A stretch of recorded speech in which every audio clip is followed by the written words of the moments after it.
last Sunday, you know that we launched a bit of a capital campaign. We love meeting at the multiplex. We love this building. We love that we get to gather here, and we can do this in a very, large, inviting, friendly way, in a very cost-effective environment. The downside of this, the only downside of this, is that we don't have great rooms for our kids' church. In fact, we don't really have rooms for a kids' church program. So we basically have 3 different kids' church programs for ages 3 to 12. So we've got like 3, 4, and 5 meet in the back, and we've got ages 6 to 12 girls and 6 to 12 guys separate. So it's a large group. We have dozens of kids. We can only have a few teachers. It's hard to teach material from ages 6 to 12. I'm not a gifted teacher for kids, but the thought of me leading, 20 or 25 kids ages 6 to 12 all morning terrifies me. And I'm a public speaker for a living, and the concept of that terrifies me.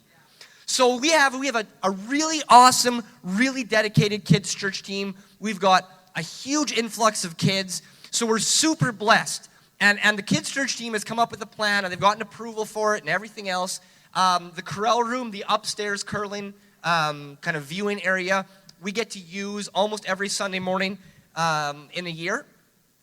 And we get to divide that up with portable dividers, and we can have a wide variety of kids' church ages, smaller groups, so that we can not only teach the kids more effectively, but to me, one of the big things is, and this is really my heart, is for the teachers to be able to have a relationship with a small group of students, so they get to know the students, get to know what's going on in their family life. The students get to trust the teacher, because they don't care how much you know until they know how much you care, and you can't care for a crowd. You can only care for a small group. And so we believe in small group models, left, right, and center in this church, and we want to model that in our kids' church. So I'm really excited about this, and we want to launch this coming fall.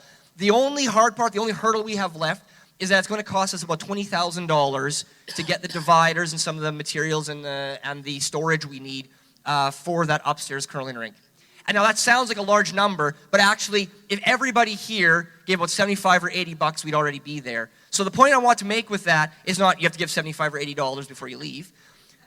The point is that everything matters. When you think about when I actually divide the numbers up, $20 helps, $30 helps. We really want to be able to do this. We want to be able to order the dividers soon so that they come in time that we can set them up when we launch Kids Church again in fall. We're shutting down Kids Church.